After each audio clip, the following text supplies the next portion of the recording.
the guy that sits on top right now, have taken advantage of all the money that I have. I've shot over 56 specials for the up-and-coming generation of comedy. Why? Because I'm trying to create opportunities for others. So rather than complaining about it, I'm fixing it. I'm putting my money where my mouth is. I also take full responsibility for any and everything that I've done in the fucking business, good or bad. My frustration with Katt Williams comes from, you keep pointing at Hollywood.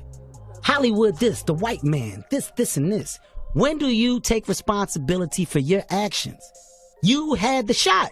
Katt was in that position at one point. You were the guy. You were set up to be the star. You didn't show up to work.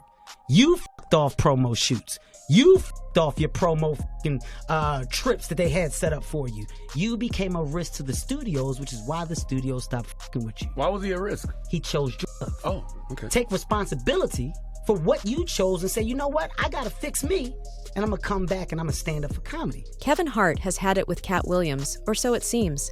I said it, and this sums it up well. Like, you don't entertain the circus, you watch it, right? And when a lion comes out and rides the bike, you don't think about it too hard. You just go, okay, that's crazy. The lion's riding a bike, and then you go home and enjoy the rest of your day. I don't feed into the stuff at all. At the end of the day, it's all entertainment to a certain degree. So you just hope that people can be smart enough and have a tremendous amount of logic to just go and possibly do research or fact check. And if they do, then great. If they don't, then kudos to that as well. I just don't have the time for it. There's too much going on. After calling Williams Zads in a live interview, Kevin Hart is not taking it slow and is now dragging Katt Williams straight to court. That's right. After having Williams bash him for simply being more successful, Hart is not losing any time and taking matters into legal capacity, and apparently has a lot to say. It's easy to give up. You know, Hell it's yeah. easy. It's the easiest thing in the world to do. I'm done. I ain't going. Oh, yeah. I ain't gonna keep going. Yeah, I don't feel like going to work. The I'm one, done. yeah, man. It's easy. It's very easy. But what's hard is going, yo, yesterday I got nothing from working as hard as I could. Nothing happened from that. I'm gonna do the same thing again today, but I'm gonna try to go harder.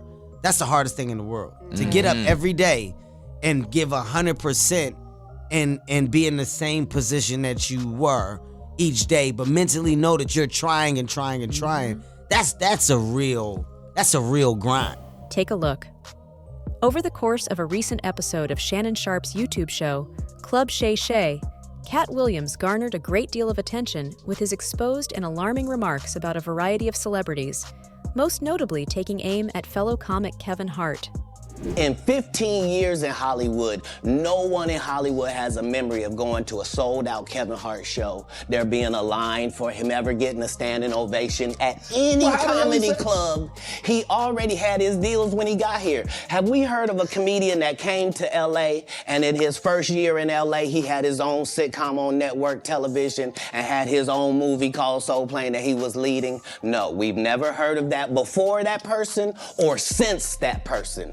What do you think a plant is?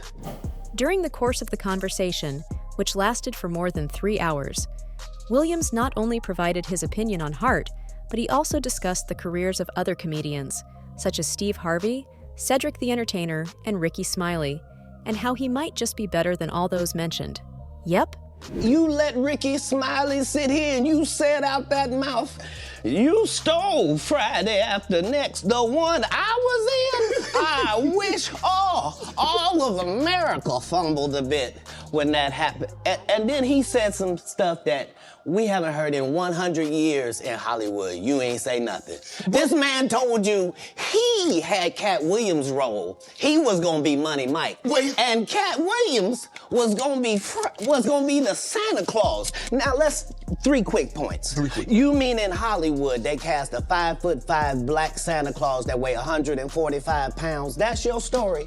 Your story is the Ricky Smiley that couldn't even do curse words because he had a Christian fan base. He was gonna play the pimp. Why you didn't ask him why has he played a woman in more movies than he's played a man? Well, I didn't know he shouldn't be able. You wouldn't let a athlete that been on steroids talk about one of the greats. Ricky Smiley can't act because Ricky Smiley can't act. Then again, these very individuals disagree. Take a look. Why did it end? After the movie, man, that was probably Blessing and a curse? Yeah, the four of us, it was the largest comedy movie ever in history.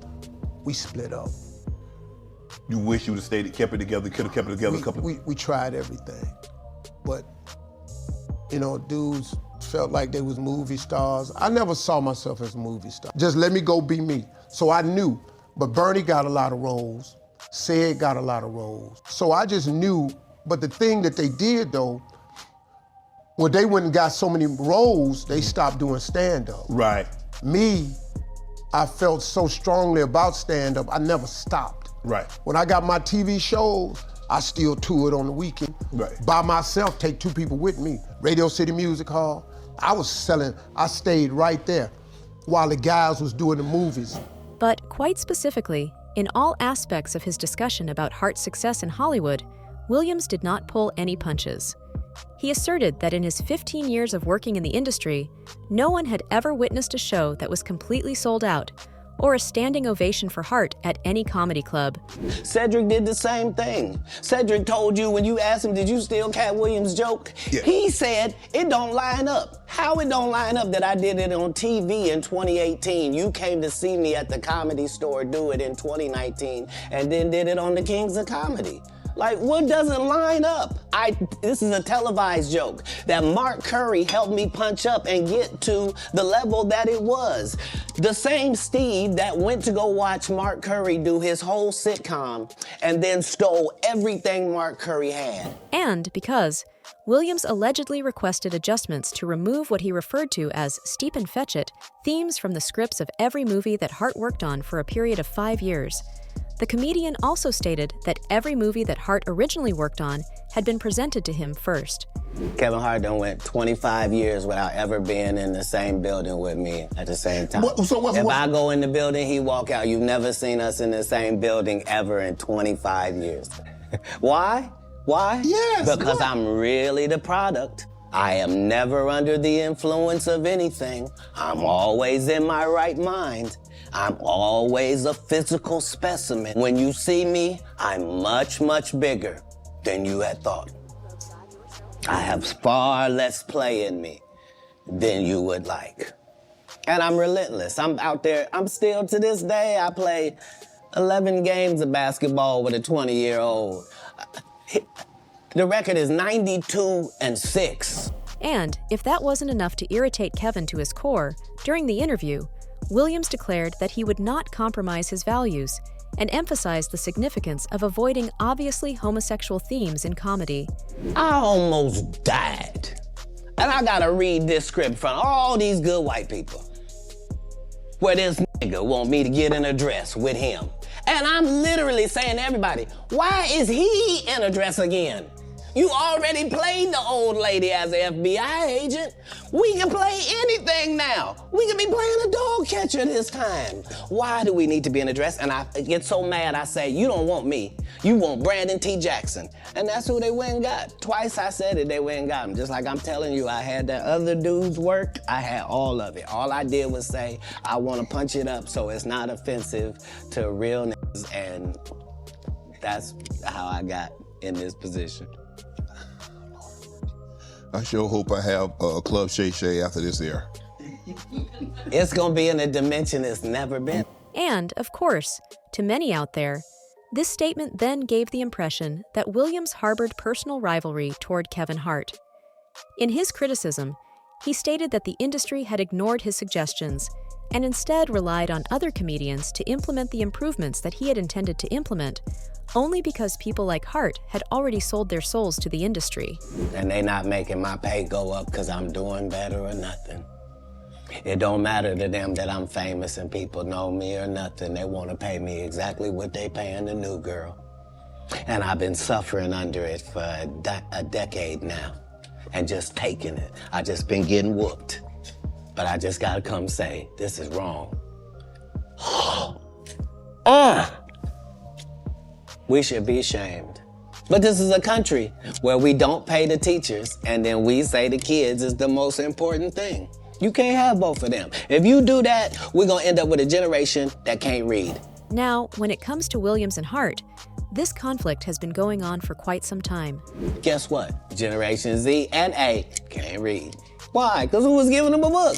We got an iPad or a phone, and now the letters don't mean there's no cursive writing. Right. Sorry about that. So yeah, this is what period of time it's in. It's the period where the victims get to say, they've been hurting me for a long time. And I just ain't said nothing because I was trying to be strong and I didn't want to shame anybody. When our people call out for help, we gotta understand. You know what I mean? Like we put too much pressure on Tyler Perry. You know what I mean? He ain't put nobody on. The people that been in his productions, they not famous. All of them can walk through the mall without security. Be what you gonna be, but put your people on. If you a gay person and you in there, put some other gay people on. Put somebody on. Or don't be wondering why people keep saying gatekeepers. Because clearly, y'all are keeping these gates. Clearly. You see, it all began when Hart defended Tiffany Haddish against Williams' criticism in 2018, arguing that she had not earned her position in the comedy business. Williams had criticized Haddish for her behavior, but because Kevin decided to look at it otherwise, Williams didn't take that well. There is a way out, that there is a way to do more, to get more, to obtain more. But I personally don't want to lose all that I've been able to get. So I need to make sure that I do everything to keep it. So I can't be content. So there is an understanding, but I refuse to click on the switch of, As expected, by pointing up Williams' self-destructive behavior, wasted opportunities, and the subsequent loss of trust from studios, Hart has conveyed his dissatisfaction with Williams. He has also highlighted the fact that it is Williams himself who is the reason for his career not being where others are. Forward in time reveals that Hart has replied to Williams' recent statements by posting a message on social media in which he urges Williams to let go of his anger. And, so to take it all with a much calmer state of mind, Hart made the decision to change the topic by promoting his new film, Lift, on Netflix, and making a comedic connection between a sentence from the movie trailer and the scenario with Williams. you know, to have my company be in a position to handle a movie of this magnitude, work with other amazing producers, Simon Kinberg being one of them. Our partners at Netflix have entrusted us with a budget of $100 million plus. And, you know, we wanted to deliver. We wanted to give a heist movie to the world that had another take on the play of heist. So having the heist take place at 40,000 feet in the air was the best way to do that. And, even though there was the possibility of a legal confrontation, Hart chose to take a humorous approach in order to keep his attention on the tasks he was working on. Yet, an unexpected turn of events occurred when Kevin Hart reacted against the 76 ears by skillfully weaving comic comments into his commentary during a game that they were playing against each other. I said it, and this sums it up well. Like, you don't entertain the circus, you watch it, right? And when a lion comes out and rides the bike, you don't think about it too hard. You just go, okay, that's crazy. A lion's riding a bike, and then you go home and enjoy the rest of your day. I don't feed into the stuff at all. At the end of the day, it's all entertainment to a certain degree. So you just hope that people can be smart enough and have a tremendous amount of logic to just go and possibly do research or fact check. And if they do, then great. If they don't, then kudos to that as well. I just don't have the time for it. There's too much going on. So to your point, while marketing and promoting a movie, I think the biggest priority for me is getting my fan base to understand how excited I am about the work that I put into this, because that's where my focus is getting eyeballs to the thing that took me about 4 months to shoot and even longer to develop and produce, and something I'm significantly proud of. And I owe it to my team at Heartbeat and to my fans to deliver the material in the best possible manner. So that's it for me. With the intention of responding to Williams' criticism of his rise to prominence in the world of comedy, Hart presented fictional facts regarding Katt Williams purchasing and returning the New York Knicks over a matter of 15 days, accompanied by amusing references to receipts. And, while Kevin has yet to respond to other claims as well, made William just recently, it is only time that will tell how this one plays out for these two. That's all for the video. Do you think Katt is yet to receive a lawsuit by his fellow comedians for taking personal jabs at them? Let us know in the comments below. To catch us again, hit the bell icon.